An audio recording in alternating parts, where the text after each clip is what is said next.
अब पंजाब की खबर है। पंजाब में कुछ महीने बाद विधानसभा चुनाव है। पॉलिटिकल पार्टी अपनी तैयारियों में जुटी हुई है और इस बीच भारतीय जनता पार्टी ने भी पंजाब चुनाव को लेकर बड़ा ऐलान कर दिया है।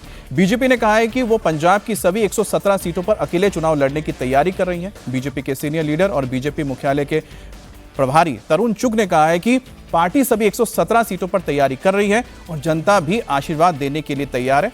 आपको हम बता दें कि कुछ दिन पहले अकाली दल की सांसद हरसिमरत कौर ने बीजेपी के साथ गठबंधन के संकेत दिए थे। भारतीय जनता पार्टी 117 सीटां ते काम कर रही है और पार्टी ने 117 सीटां ते जनता का पूरा आशीर्वाद ये पंजाब की आवाज है। ना चाहिए आपदा, ना चाहिए काबदा, पंजाब मंगदा है भाजपा।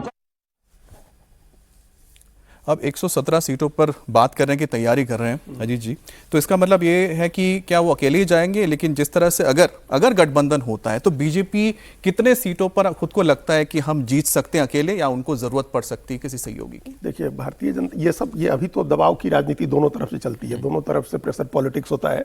अभी सुखबीर बादल जब से मिल करके गए प्रधानमंत्री नरेंद्र मोदी से, उसके बाद से इस बात की चर्चा हो रही है और दोनों ने, सुखबीर बादल ने भी और हरसिमरत कौर बादल ने भी बहुत स्पष्ट संकेत दिए कि हम एनडीए में लौट सकते हैं, एनडीए में आ सकते हैं। और वो फिर उन लोगों ने परिसीमन की और दूसरे मसलों पर भी भारत सरकार की पहलों का समर्थन किया है। तो एक बातचीत शुरू हो गई है दोनों के बीच में, जो बर्फ पिघल गई है। अब सवाल यह है कि कौन कितनी सीटों पर लड़ेगा। यहाँ पंजाब में हमेशा अकाली दल बड़े भाई की भूमिका में रहती है, बड़ा दल रहती है हमेशा। जैसे एक समय बिहार में नीतीश कुमार की पार्टी जनता दल यू थी, लेकिन आप देखिए बिहार में पिछले 15 साल में बीजेपी बराबरी पर ले आई। भारतीय दोनों पिछले चुनाव में बराबर सीटें लड़े थे, इसके पहले 1.5 गुना सीट लड़ती थी वो। तो वही स्थिति यहाँ है। अब बीजेपी ये ट्राई कर रही है कि कुछ ज्यादा सीटें उससे बार्गेनिंग में ले लें।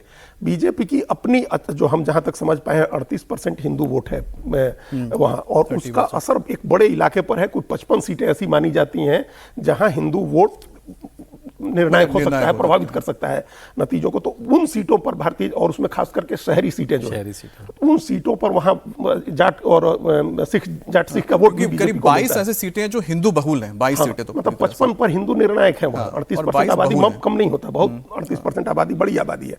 और एक बाकी पार्टियों को आप देख लीजिए, सब जाट सिख वोट की पॉलिटिक्स कर रहे हैं। बताइए ना कितने में हो सकता है? देखिए, हम तो मान रहे हैं कि 50 सीट से कम पर बीजेपी किसी स्थिति में नहीं। और हिस्टोरिकली शायद वो 20-25 सीट लड़ती रही है। 27 सीट, 25 सीट इस तरह की सीटें उसके लड़ने तो उसके ऊपर कुछ भी गेन है, तो मेरे ख्याल से वो 40-50 टच करेगी अगर वो एसडी के साथ आती है। आप शांतनु जी, बस मैं ब्रेक पे जाने वाला है, तो आप ये मानते हैं कि गठबंधन करने के लिए बीजेपी भी इच्छुक है? मेरे ख्याल से हो सकती है, क्योंकि उन्होंने एक ही चुनाव है जो अकेले लड़ा है सारी सीटों पे, और जब आप लंबे समय तक सरकार रही है श्रोमणी अकाली दल के साथ, तो उनका बहुत सारी सीटों पर प्रेजेंस नहीं होगा, खासकर जो जट सिख सीटें हैं। और वो सारा शहरी सीटों पे दलित अच्छी पॉपुलेशन है, हिंदू दलित पॉपुलेशन है, वहां पे वो फोकस करेंगे, जहां मायावती भी आके चुनाव लड़ती है। पिछली बार चुनाव जब हुए थे उसमें 22 जो सीटें थी हिंदू बहुल, उसमें से बीजेपी को सिर्फ 2 सीटें मिली थी, आम आदमी पार्टी को 12 सीटें गई थी। लेकिन सबसे बड़ी बात है कि बीजेपी ने 2024 में जो चुनाव लड़ा लोकसभा का, उसमें पिछली बार से 18%, यानी पिछली बार अगर 9% आए थे 2019 में, तो 18% वोट तो बढ़ा लिए, लेकिन उसमें दिक्कत एक ही आई, एक भी सीट नहीं जीत पाई। और इसीलिए अभी जो चर्चा हो रही थी उसमें बताया जा रहा था कि अकाली के साथ जा सकती है बीजेपी।